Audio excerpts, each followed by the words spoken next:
ரஷ்யாவிலிருந்து எரிசக்தி இறக்குமதியை தொடர்ந்தால் இந்தியா மேலும் தடைகளை சந்திக்க நேரிடும் என அமெரிக்க அதிபர் டொனால்ட் ட்ரம்ப் எச்சரித்துள்ளார். ரஷ்யாவிடம் இந்தியா கச்சா எண்ணெயை தொடர்ந்து இறக்குமதி செய்யும் நிலையில் இந்தியாவுக்கு 2வது மற்றும் 3ஆம் கட்ட தடைகளும் விதிக்கப்படலாம் என அமெரிக்க அதிபர் ட்ரம்ப் எச்சரித்துள்ளார்.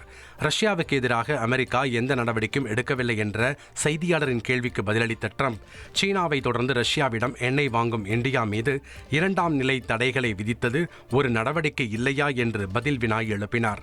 இது ரஷ்யாவுக்கு நூற்றுக்கணக்கான பில்லியன் டாலர்களை இழப்பை ஏற்படுத்தியுள்ளது. இது ரஷ்யா மீதான நேரடி நடவடிக்கை தான். அவ்வாறு இருக்க ரஷ்யா மீது நடவடிக்கை எடுக்கவில்லை என்று எப்படி கூறுவீர்கள் என்றும் அதிபர் ட்ரம்ப் வினவினார். ரஷ்யாவிடம் எண்ணெய் இறக்குமதியை தொடர்ந்தால் இந்தியா மிகப்பெரிய பிரச்சனைகளை சந்திக்கும் என்றும் ட்ரம்ப் எச்சரித்துள்ளார். யுக்ரைன் அதிபர் ஜெலன்ஸ்கி மாஸ்கோ வந்தால் சந்திக்க தயார் என ரஷ்ய அதிபர் புட்டின் தெரிவித்துள்ளார். ரஷ்யாவுடன் வலுவான பொருளாதார உறவுகளை பேணும் நாடுகளுக்கு எதிராக தண்டனை நடவடிக்கைகளை மேற்கொள்ளும் வகையில் மேற்கத்திய நாடுகள் யுக்ரைன் மோதலை ஒரு சாக்காக பயன்படுத்துவதாக புட்டின் குற்றம் சாட்டினார். யுக்ரைன் நிலைமைக்கும் சமீபத்திய வர்த்தக நடவடிக்கைகளுக்கும் உள்ள தொடர்பை நிராகரித்த புட்டின், வர்த்தக கட்டுப்பாடுகளை நியாயப்படுத்த இதுபோன்று திணிக்கப்படுவதாக குறை கூறினார்.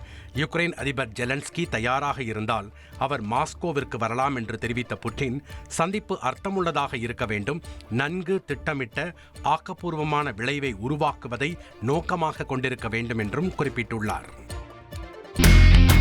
இனி செல்லும் இடமெல்லாம் செய்தி. தந்தி டிவியின் வாட்ஸ்அப் சேனலை ஃபாலோ பண்ணினா செல்ல இருக்கும் இடமெல்லாம் செய்தி. இதோ QR கோட் இப்பவே ஸ்கேன் பண்ணுங்க, ஃபாலோ பண்ணுங்க.